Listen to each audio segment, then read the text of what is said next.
السلام علیکم ناظرین، گرد و پیش چینل پر رضی الدین رضی۔ آج میں بات کرنا چاہتا ہوں شاکر شجاع آبادی صاحب کے صحت کے حوالے سے۔ شاکر شجاع آبادی ہمارے علاقے کے ایک ایسے شاعر ہیں جنہیں ہم اگر یہ کہیں کہ وہ اپنے تمام تر مسائل کے باوجود، تمام تر معذوری کے باوجود، وہ لوگوں کے دلوں کی دھڑکن ہیں۔ وہ اس خطے میں ایک طویل عرصے سے مشاعروں کی، سرائیکی مشاعروں کی کامیابی کی ضمانت سمجھے جاتے ہیں۔ شاکر شجاع آبادی کے ساتھ میرا پہلا تعارف 1992 میں ہوا تھا، اور سول لائنس کالج میں ایک محفل مشاعرہ تھی۔ وہاں اس زمانے میں پروفیسر انور جمال صاحب پرنسپل تھے، اور ان کے ساتھ عامر سہیل وہاں پڑھاتے تھے۔ مجھے وہاں سول لائنس کالج میں مشاعرے میں نے پہلی مرتبہ شاکر شجاع آبادی کو سنا، اور 2-4 سال ہوئے تھے۔ انہوں نے 1986 میں اپنے شعری سفر کا آغاز کیا تھا، اور میں نے 92 میں پہلی دفعہ سنا، اور میں حیران رہ گیا۔ اس کے بعد ان سے بارہا مختلف مشاعروں میں ان کے ساتھ ہماری ملاقاتیں رہیں۔ ہم نے اکٹھے مشاعروں میں شرکت کی۔ شاکر شجاع آبادی بہت محبت کرنے والے انسان ہیں۔ میرا ان کے ساتھ، میرا خالد مسعود کا ان کے ساتھ مذاق بھی چلتا تھا۔ ہم کہیں ملتے تھے، اس کے ساتھ چھیڑ چھاڑ بھی رہتی تھی، اور خالد مسعود اس کو کئی مرتبہ بہت محبت کے ساتھ کسی جملے اس پر کستے تھے، وہ جواب بھی دیتا تھا، ہنستا بھی ہے۔ خالد شاکر شجاع آبادی کی جو اب صورتحال سامنے آئی ہے، وہ ایک ایسی ویڈیو کی وجہ سے آئی جس میں وہ موٹر سائیکل پر انہیں دکھایا گیا ہے، انہیں موٹر سائیکل پر لے کے جا رہے ہیں علاج کے لیے۔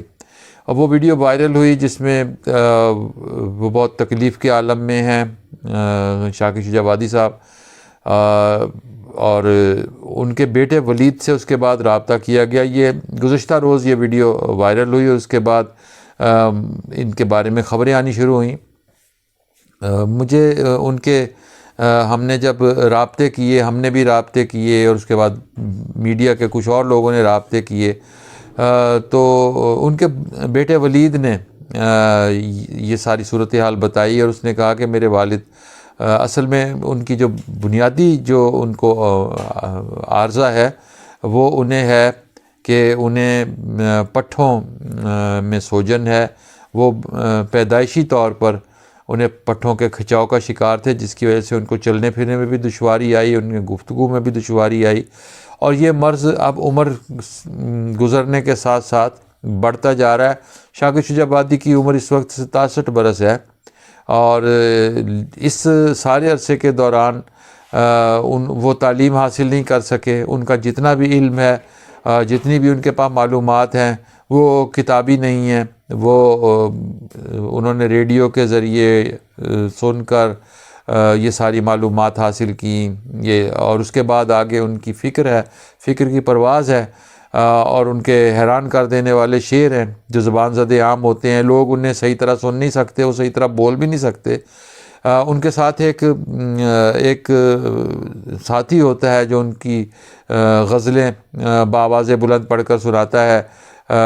ان کی اہلیہ بھی یہ فرائض انجام دیتی رہیں، ان کے ساتھ کوئی نہ کوئی اٹیچ ہوتا ہے جو ان کی چیزیں سنا رہا ہوتا ہے۔ شاکر شجاع آبادی نے اس سارے عرصے میں ان کی شہرت جو ہے، اس میں کہیں بھی ایسا ہم نے نہیں دیکھا کہ بعض شاعر ہوتے ہیں جنہیں ایک خاص عرصہ ہوتا ہے جس میں ان کی غزلیں سنی جا رہی ہوتی ہیں، ان کی پوئٹری سنی جا رہی ہوتی ہے، اور پھر ان کے ہاں ڈکلائن کا عمل شروع ہو جاتا ہے۔ شاکر شجاع آبادی کے ہاں یہ ایسی صورتحال نہیں ہے۔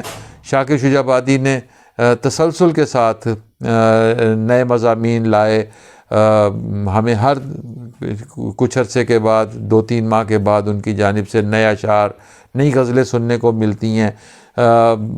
وہ مختلف زبانوں میں بھی شعر کہتے ہیں، اردو میں بھی غزل کہتے ہیں، پنجابی میں بھی غزل کہتے ہیں، سرائیکی میں تو وہ خیر کہتے ہی ہیں، مختلف مشاعروں میں وہ دیگر زبانوں میں بھی غزلیں سناتے ہیں۔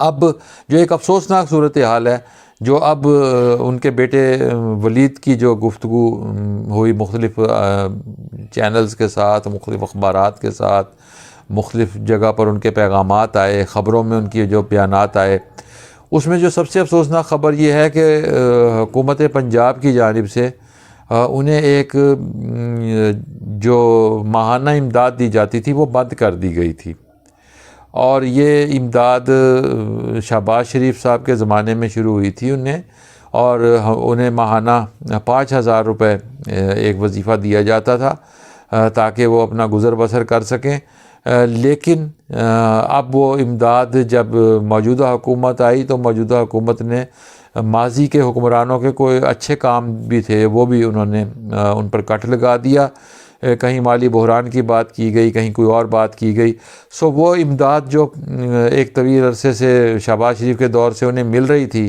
وہ بند کر دی گئی، اور وہ 2 سال سے بند تھی، اور ان کے بیٹے نے یہ بتایا کہ 2 ماہ پہلے وہ امداد دوبارہ بحال کی گئی ہے۔ اب اچھی بات یہ ہے کہ سندھ حکومت اور پنجاب حکومت نے یہ ویڈیو سامنے آنے کے بعد، یہ صورتحال سامنے آنے کے بعد شاکر شجاع آبادی صاحب کے علاج معالجے کے لیے کہا ہے کہ ان کا علاج سرکاری سطح پر کیا جائے گا اور ان کے علاج کے اخراجات برداشت کیے جائیں گے۔ ان کے بیٹے نے بہت سی باتیں کی ہیں، یہ ہمیشہ سے ایک تنازع چل رہا ہے کہ ان کی کتابوں کی رائلٹی وہ کہتے ہیں نہیں ملتی مجھے، اور لیکن کتابیں شائع کرنے والوں کا کہنا ہے کہ وہ ان کو رائلٹی ادا کرتے ہیں۔ اس کے علاوہ وہ کہتے ہیں کہ بہت سارے امداد جو ہے اس کے صرف اعلانات کیے جاتے ہیں، امداد ان تک نہیں پہنچتی، اور ایک اور اہم بات انہوں نے یہ کہی کہ جب ان کے لیے کوئی چیک بنایا جاتا ہے تو وہ چیک لینے کے لیے انہیں یا لاہور جانا پڑتا ہے یا ملتان جانا پڑتا ہے، اور اگر 18,000 کا چیک ہے تو اس میں سے 8,000 روپیہ تو ان کا کہنا ہے کہ کرایوں پر لگ جاتا ہے۔ سو یہ سارے معاملات ہیں جو ان کے بیٹے نے اٹھائے ہیں۔ ہم دعا گو ہیں، شاکر شجاع آبادی ہمارے خطے کی پہچان ہے، ملتان کے قریب، شجاع آباد کے قریب راجہ رام کا علاقہ ہے جہاں وہ پیدا ہوئے، وہیں وہ رہائش پذیر ہیں۔ ایک بہت خوبصورت شاعر، ایک ایسا شاعر جو اس علاقے کے لوگوں کے دلوں کی دھڑکن ہے، جو یہاں کے دکھوں کو بیان کرتا ہے، جو بہت صاف گو ہے اور جو لگی لپٹی کے بغیر بعض ایسے اشعار بھی کہہ دیتا ہے جو عام حالات میں لوگ کہتے ہوئے جھجکتے ہوں۔ وہ خدا کے ساتھ مکالمہ کرتا ہے، وہ مذہب کے ٹھیکیداروں کے بارے میں بات کرتا ہے، وہ استحصال کرنے والوں کے خلاف آواز بلند کرتا ہے، وہ اس خطے کی محرومیوں کا ذکر کرتا ہے۔ شاکر شجاع آبادی کی صحت اور سلامتی کے لیے ہماری جانب سے بہت سی دعائیں۔ آپ اس ویڈیو کو شیئر بھی کیجئے، اس پر کومنٹ بھی کیجئے، اور گرد و پیش چینل کو لائک کیجئے، سبسکرائب کیجئے اور بیل آئیکن کو کلک کیجئے تاکہ ہماری ویڈیوز آپ تک پہنچتی رہیں۔ آپ سے دوبارہ ملاقات ہوگی نئے موضوع کے ساتھ اگلی ویڈیو میں۔